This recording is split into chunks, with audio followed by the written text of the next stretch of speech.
Waalaikumsalam warahmatullahi wabarakatuh. Kenalkan, saya Yunita Safira dari kelompok 4 sebagai moderator diskusi dari kelompok 3. Diskusi dari kelompok 3 yang berjudul antropologi dalam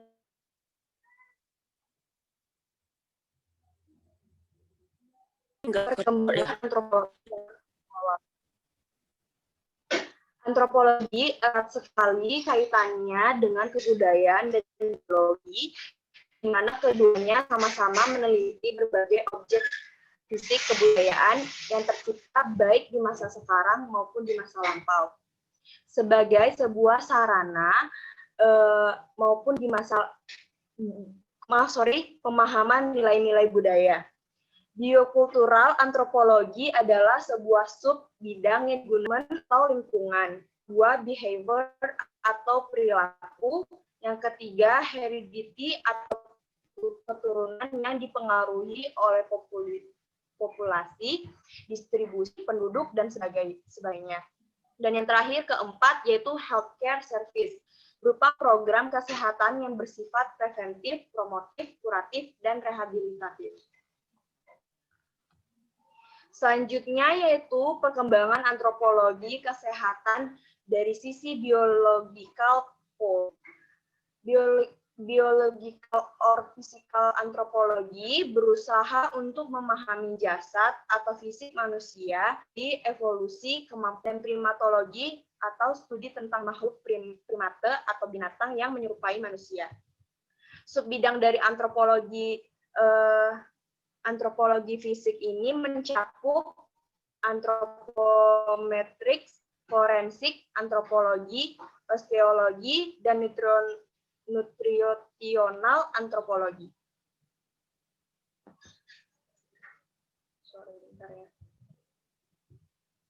Nah, yang selanjutnya yaitu beberapa ilmu yang memberikan sumbangan terhadap antropologi kesehatan. Yang pertama, antropologi fisik atau biologi atau ragawi. Yang kedua, etnomedicine. Yang ketiga, kepribadian dan budaya kesehatan masyarakat.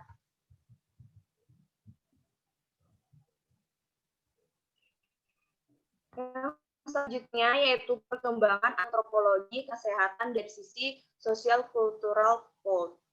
Sosiokultural antropologi adalah suatu investigasi yang memerlukan jangka waktu yang cukup panjang dan intensif, atau dengan observasi partisipan atas budaya dan organisasi sosial dari suku bangsa tertentu, khususnya tentang bahasa, organisasi ekonomi, dan politik, hukum dan resolusi konflik, pola konsumsi dan perdagangan kinship, dan struktur keluarga, relasi gender, sosialisasi, dan pemeliharaan anak, agama, mitologi, simbolisme, dan sebagainya.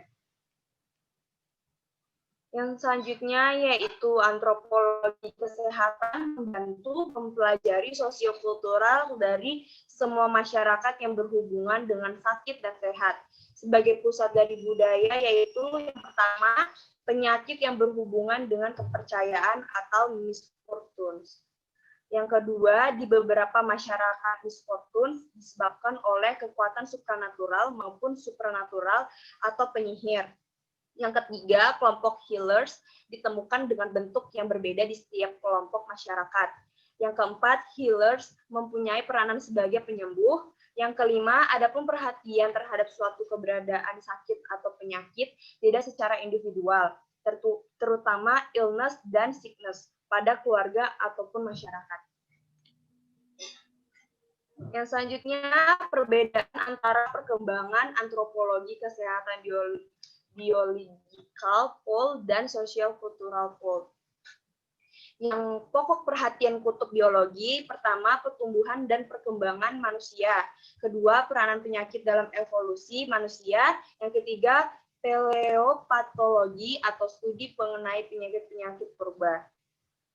Pokok perhatian kutub sosial budaya, yang pertama, sistem medis tradisional atau etnomedicine. Yang kedua, masalah petugas-petugas kesehatan dan persiapan profesional mereka. Dan yang ketiga, tingkah laku sakit. Yang keempat, hubungan antara dokter dan pasien. Yang kelima, dinamika dari usaha mempererat kepada masyarakat tradisional. Kegunaan antropologi kesehatan.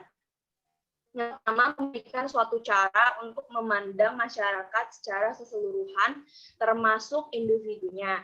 Yang kedua, memberikan suatu model yang secara operasional berguna untuk menguraikan proses sosial budaya bidang kesehatan. Yang ketiga, sumbangan terhadap metode penelitian dan hasil penelitian. Manfaat antropologi dalam keperawatan. Yang pertama, dapat mengetahui pola perilaku manusia dalam kehidupan bermasyarakat secara universal. Yang kedua, dapat mengetahui kedudukan serta peran yang harus kita lakukan sebagai petugas kesehatan sesuai dengan harapan warga masyarakat. Budaya, maka akan memperluas wawasan kita yang mengenai budaya suatu masyarakat. Keempat, dapat mengetahui berbagai macam masalah atau problema dalam masyarakat. Dan terakhir, kelima, memiliki kepekaan terhadap kondisi-kondisi dalam masyarakat.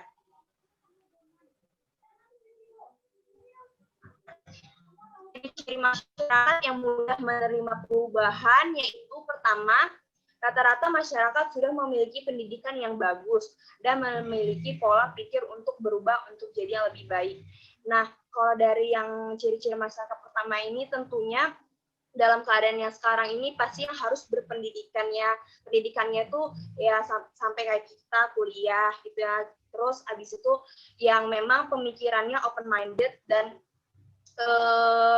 lebih apa ya, pendidikan paling penting dan lingkungan yang bagus juga itu sangat mempengaruhi masyarakat. Dan yang kedua, masyarakat memiliki relasi dan akses penuh terhadap setiap kegiatan publik. Artinya mereka mau diajak untuk bekerja sama. Terus yang ketiga, masyarakat tersebut terletak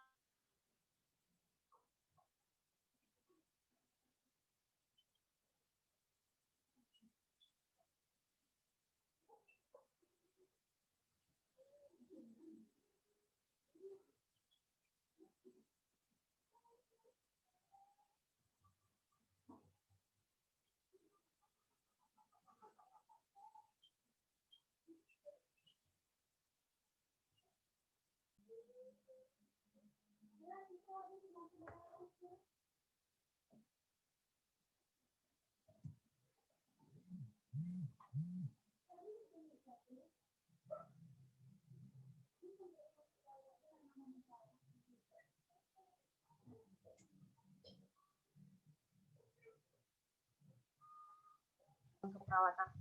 Asuhan keperawatan adalah suatu proses atau rangkaian kegiatan pada praktik keperawatan yang diberikan kepada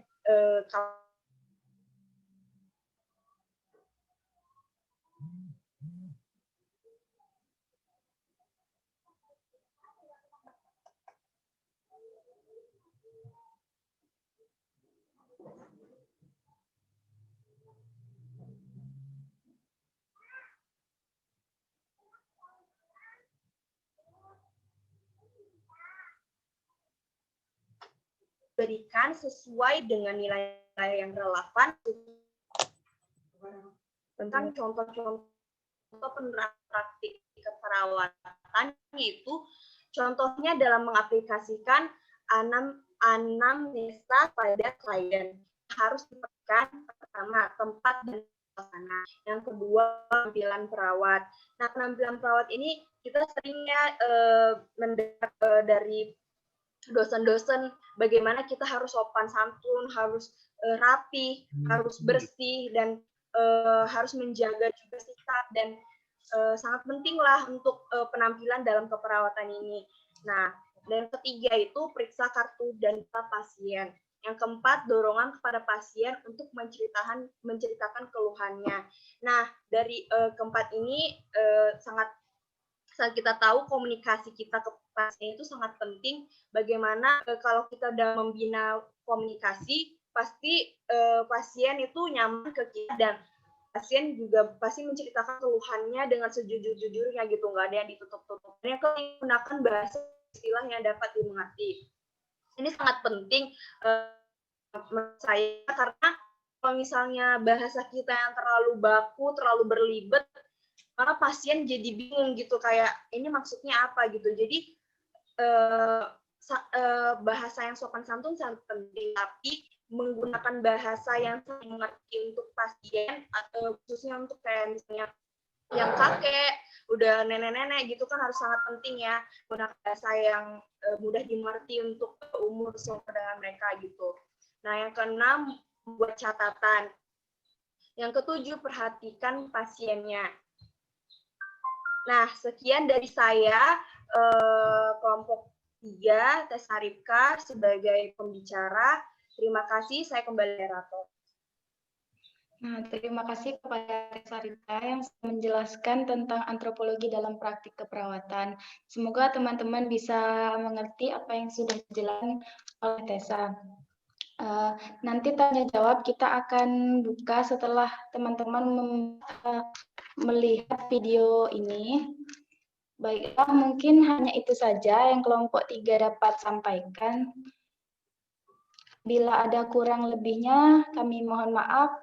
Saya akhiri. Wabillahi taufiq wal hidayah. Wassalamualaikum warahmatullahi wabarakatuh. Waalaikumsalam Waalaikumsalam warahmatullahi wabarakatuh.